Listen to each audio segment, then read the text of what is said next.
What's up again, guys? Yo. The game has been running for almost 3 months now. If you still haven't recognized the value of completing monster codices for bonus stats, maybe this quick guide will convince you. Later I'll show you what sort of stat bonuses I'm talking about. But before we begin, be sure to hit on the subscribe button for more great videos. Okay. When to farm cores. Farm cores instead of logging out and returning to reality after you have exhausted all possible in-game daily doables. Or if you just want to drain your battery. During the day, farm your desired cores at elite dungeons, but only after you're done with hot time. Before you sleep, chug down a core, gain increase pot and farm cores at field maps. Why? Hot time resets daily at 4 AM. If you left your character farming in elites at night, don't be surprised waking up to a fully consumed hot time. Who drops cores? Cores are not only dropped by pit bosses. Anyway, I'm used to calling them that way since Rising Force Online. The mobs that are mini versions of pit bosses. Mini mobs drop cores too, of course at significantly lesser rates. How to determine mini mobs? It's easy. 1. The said mob is near the pit boss. 2. When zoomed in, the monster looks entirely identical to the portrait of the pit boss in the monster codex. And 3. Test the mob in question. Kill a few of them to see whether the desired core drops. How to deal with other core farmers. You'll be leaving your character there for several hours. Of course, you don't want him to face mob scarcity made by others who are farming on the same mini mob. To avoid that, you can either party them, best option, change channels, or select another farming spot. Yes, sometimes the mini mob doesn't only nest near its pit boss.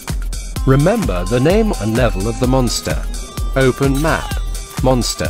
Select and see the location of perhaps another nest, and move. I mentioned the partying up is the best option. Why? Because besides Adena and XP gain bonuses, somehow, when a member gets a core, all members get one too. This is very important in relation to the grade of the core that you're farming. C-grade cores drop more often than higher ones. So, if you're farming A-grade cores in elites, being in a party is a must.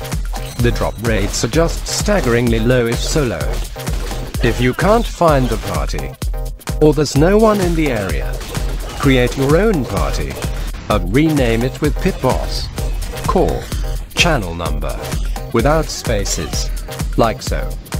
Though the channel number is already shown, appending it there on the party name makes it more in your face. And arriving players, if they have common sense, will definitely join your party. On coverage, position your character in the middle of the mini mob.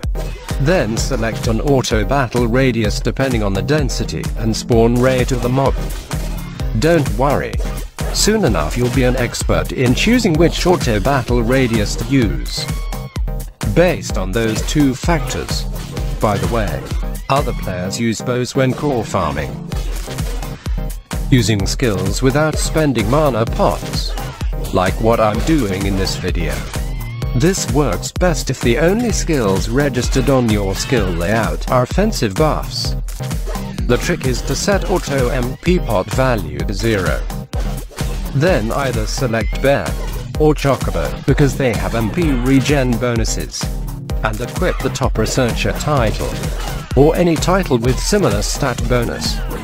When your character's mana eventually depletes, he will still use the said buffs, alternating between them as soon as MP costs are met. Better MP regen means MP costs are met faster. The point is that your character is offensively buffed most of the time. Thus, quicker kills, whilst consuming no mana pots at all. However, if you are lazy, just toggle the auto battle button on yellow. By the way, this trick goes well against lower level mini mobs. If you're farming on mobs that are capable of killing you, stock up on pots, and register your best skills on the layout. For field bosses, there are nifty tricks in getting multiple cores in one encounter. Switching channels, particularly on tougher field bosses starting from Cena. However, for Stenoa of Jiran Dominion, which has 5 channels, and Marsha, there's a way to get all 5 cores. But perhaps on another quick guide, so stay tuned. Anyway, I promise to show you the permanent stat bonuses provided by codices. I won't show them one by one because that will freaking burn up time. So let's focus on the totals instead.